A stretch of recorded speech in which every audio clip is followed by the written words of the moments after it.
আর সেখান থেকে আমরা বাঙালিরা, বাংলার মানুষরা আমরা সবাই ধর্মের নামে রাজনীতি করি না। আমরা নিন্দনীয় রাজনীতি করতে বিশ্বাসী নই। আমরা হিন্দু, শিখ, মুসলমান, খ্রিস্টান সব আমরা ভাই ভাই হয়ে থাকি। সেটা একমাত্র আমাদের নেতৃত্ব, আমাদের জননেত্রী মমতা বন্দ্যোপাধ্যায়ের আঁচলের তলায়। আর সেটাকে রক্ষা করবে বাংলার মানুষ তৃতীয়বারের জন্য ওনাকে পুনরায় মুখ্যমন্ত্রী নির্বাচিত করে। করবেন তো আপনারা? বাংলাকে আমরা গুজরাট হতে দেবো না। গুজরাটকে বাংলা বানাবো বড়। খেলা হবে, দিদির পাশে থাকুন, দিদির সঙ্গে থাকুন, দিদির সৈনিক। আজকে আমি অভিনেত্রী হিসেবে, নেত্রী হিসেবে এখানে আসিনি। আজকে আপনাদের সঙ্গে মাঠে নেমে কর্মী হিসেবে কাজ করতে এসেছি। দিদির দেখানো পথে হাঁটতে এগিয়ে এসেছি, দিদির সৈনিক হয়ে, দিদির কান্ডারি হয়ে। আর আগামী দিনেও সেটাই করবো। আমার আদর্শ দলের পাশে থাকবো। তৃণমূল কংগ্রেস জিন্দাবাদ, মমতা বন্দ্যোপাধ্যায় জিন্দাবাদ। জয় হিন্দ, জয় বাংলা। আর একটা কথা না বললে আমি মঞ্চ ছেড়ে যেতে পারবো না। ফুটবে জোড়া ফুল, নিববে তারা। ফুটবে জোড়া ফুল, নিববে তারা। সিপিএম, কংগ্রেস, বিজেপি এবারও তোরা সর্বহারা। চন্দ্রিমাদিকে, দিলীপদাকে আর আমার মঞ্চবর্তী সব নেতৃত্বকে আমার সম্মান, প্রণাম। আর আপনাদের সকলকে অনেক অভিনন্দন। এই 2021-এ সবুজ আবিরই ঘরে ঘরে খেলা হবে।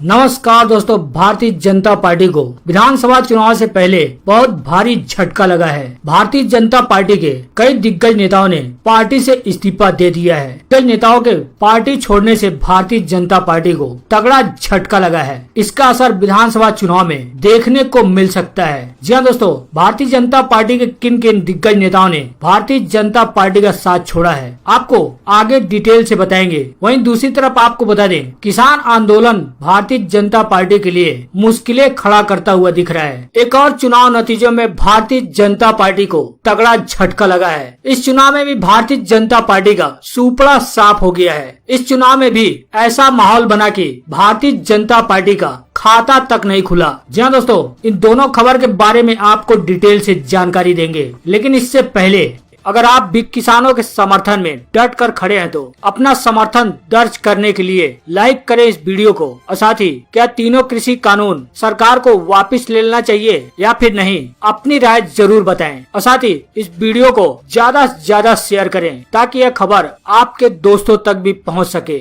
जी हाँ दोस्तों, आपको बता दें, पंजाब में भारतीय जनता पार्टी की करारी हार के बाद अब मिजोरम में भी अजवाल नगर निगम के चुनाव हुए हैं। यहाँ भी भारतीय जनता पार्टी का सुपड़ा साफ हो गया है। जी आपको बता दें, अजवाल नगर निगम में कुल 19 सीट थी। इसमें भारतीय जनता पार्टी को करारा झटका लगा है। भारतीय जनता पार्टी का यहाँ भी सुपड़ा साफ हो गया है। यहाँ के 19 सीटों में से कांग्रेस के खाते में 2 सीट गई है, जबकि भारतीय जनता पार्टी को करारा झटका लगा है। भारतीय जनता पार्टी का खाता तक नहीं खुला है। वहीं यहाँ के 19 सीटों में से मिजो नेशनल फ्रंट के खाते में 11 सीट गई है, जबकि ZPM यानी जोरम पीपुल मूवमेंट के खाते में 19 में से 6 सीटें गई हैं। तो आप देख सकते हैं, भारतीय जनता पार्टी को पंजाब के बाद मिजोरम में भी करारा झटका लगा है। वहीं आपको बता दें, कुछ ही महीनों बाद 5 राज्यों में विधानसभा चुनाव होने वाले हैं। लेकिन सबसे ज्यादा दिलचस्प बंगाल विधानसभा चुनाव देखने को मिल सकता है।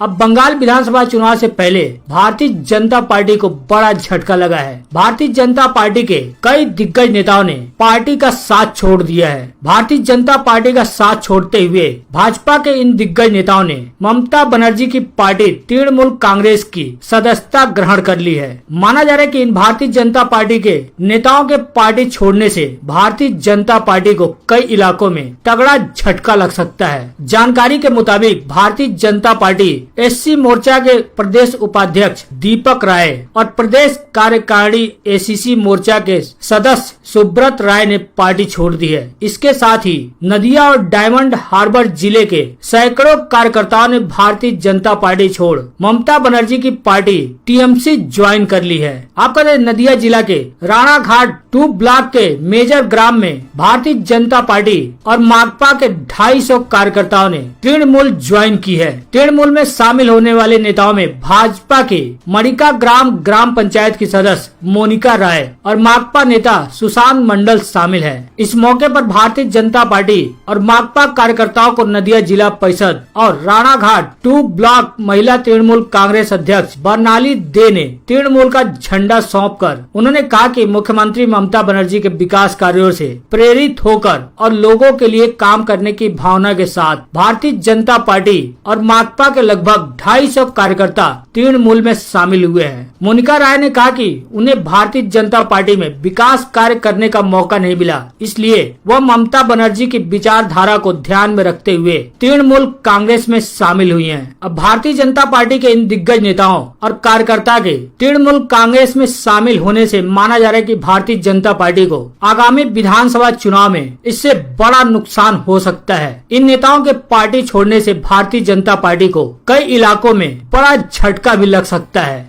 वहीं आपको बता दें, उत्तर प्रदेश में 2022 में विधानसभा का चुनाव होने वाला है। अब कांग्रेस ने प्रियंका गांधी वाड्रा को उत्तर प्रदेश में कांग्रेस का मुख्यमंत्री चेहरा बनाएगी। जी आपको बता दें, उत्तर प्रदेश में कांग्रेस को ऑक्सीजन देने के महाअभियान में लगी पार्टी की राष्ट्रीय महासचिव प्रियंका गांधी वाड्रा उत्तर प्रदेश के विधानसभा चुनाव 2022 में कांग्रेस का मुख्यमंत्री चेहरा होंगी। उत्तर प्रदेश में कांग्रेस की किसान रैली में बेहद सक्रिय होने के साथ प्रियंका गांधी वाड्रा पार्टी को सियासी भंवर से निकालने प्रयागराज के संगम तक भी पहुंची। वहां पर संगम में प्रियंका गांधी ने 3 डुबकी लगाने के साथ कांग्रेस को पार लगाने के लिए हिंदुत्व की नई पतवार भी पकड़ी। आपको बता दें, कांग्रेस की उत्तर प्रदेश की प्रभारी प्रियंका गांधी इन दिनों उत्तर प्रदेश को यानी उत्तर प्रदेश में होने वाले चुनाव की तैयारी में जुटी हुई है। वहीं पश्चिमी उत्तर प्रदेश में किसान आंदोलन को धार देने के साथ दिल्ली बॉर्डर पर किसी कानून के विरोध में प्रदर्शन कर रहे किसानों की मौत के बाद उनके घर जाकर उनका सहानुभूति भी जता रही हैं। इसी बीच वह अचानक ही प्रयागराज पहुंची और मौनी अमावस्या पर संगम में प्रियंका गांधी ने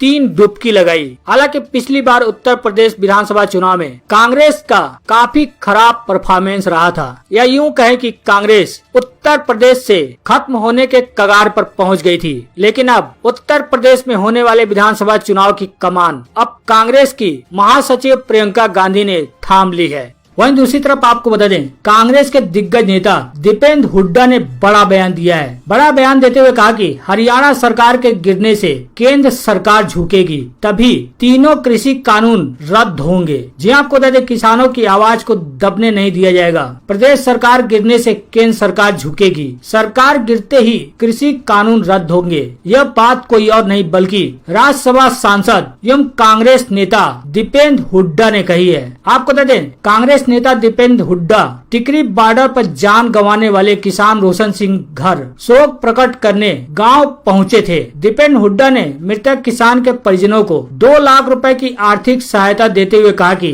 कांग्रेस की सरकार आने के बाद किसान के किसी एक परिजन को सरकारी नौकरी दी जाएगी। आपको बता दें कि 1 सप्ताह पहले किसान रोशन सिंह की हार्ट अटैक से मौत हो गई थी। कांग्रेस नेता दीपेंद्र सिंह ने कहा कि निर्दलीय विधायकों के साथ साथ जजपा के विधायकों को भी इस्तीफा देना चाहिए। कांग्रेस सरकार शुरू से ही किसानों के साथ थी और आगे भी रहेगी। केंद्र सरकार को बातचीत के माध्यम से इसका तुरंत हल निकालना चाहिए। दीपेंद्र हुड्डा ने कहा कि जनता ने जजपा को और भारतीय जनता पार्टी की सरकार बनाने के लिए वोट नहीं दिया था। उनका कहना है कि जेजेपी यानी जननायक जनता पार्टी को राज्य सरकार से समर्थन वापस ले लेना चाहिए। उनका कहना है कि लोगों ने जजपा को भारतीय जनता पार्टी की सरकार बनाने के लिए वोट नहीं दिया था। लोगों ने भारतीय जनता पार्टी को सत्ता में आने से रोकने के लिए ही जजपा को वोट दिया था। किसानों के समर्थन में और तीनों कृषि कानून के विरोध में बोलते हुए दीपेंद्र हुड्डा ने कहा कि किसानों की आवाज को दबने नहीं दिया जाएगा। हरियाणा सरकार गिरने से केंद्र सरकार झुकेगी। उनका कहना है कि सरकार गिरते ही ये कृषि कानून रद्द होंगे।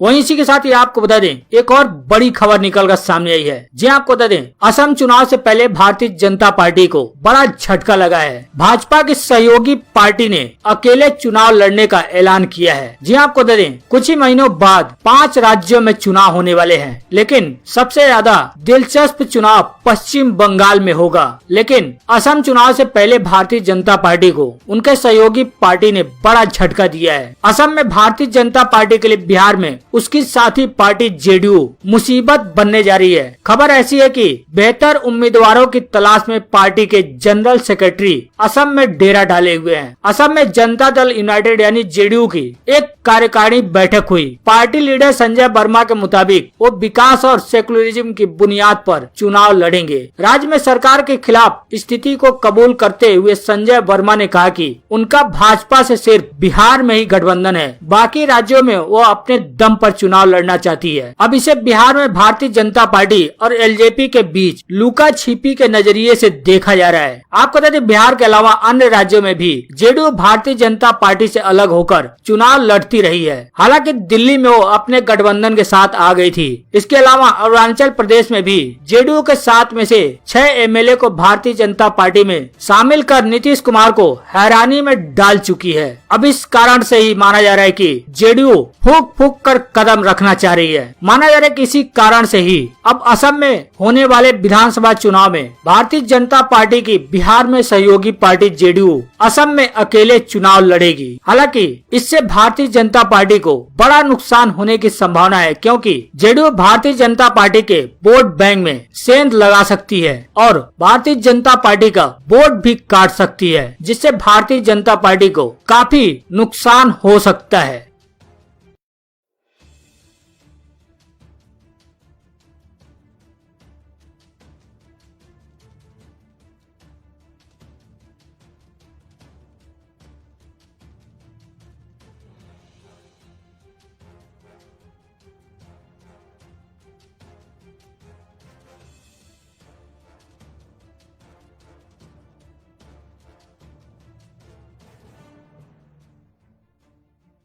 বন্ধু এবার খেলা হবে, পান্ডুয়াতে খেলা হবে।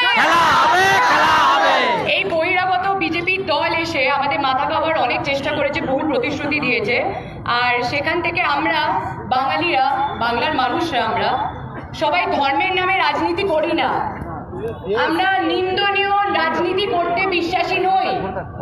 আমরা হিন্দু, শিখ, মুসলমান, খ্রিস্টান সব আমরা ভাই ভাই হয়ে থাকি।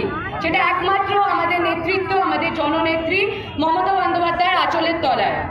আর সেটাকে রক্ষা করবে বাংলার মানুষ তৃতীয়বারের জন্য ওনাকে পুনরায় মুখ্যমন্ত্রী নির্বাচিত করে। করবেন তো আপনারা? বাংলাকে আমরা গুজরাট হতে দেবো না। গুজরাটকে বাংলা বানাবো বড়। খেলা হবে, দিদির পাশে থাকুন, দিদির সঙ্গে থাকুন, দিদির সৈনিক। আজকে আমি অভিনেত্রী হিসেবে, নেত্রী হিসেবে এখানে আসিনি। আজকে আপনাদের সঙ্গে মাঠে নেমে কর্মী হিসেবে কাজ করতে এসেছি।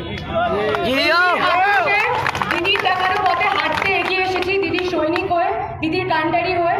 আর আগামী দিনেও সেটাই করবো। আমার আদর্শ দলের পাশে থাকবো। তৃণমূল কংগ্রেস জিন্দাবাদ, মমতা বন্দ্যোপাধ্যায় জিন্দাবাদ। জয় হিন্দ, জয় বাংলা। আর একটা কথা না বললে আমি মঞ্চ ছেড়ে যেতে পারবো না। ফুটবে জোড়া ফুল, নিববে তারা। ফুটবে জোড়া ফুল, নিববে তারা। সিপিএম, কংগ্রেস, বিজেপি এবারও তোরা সর্বহারা।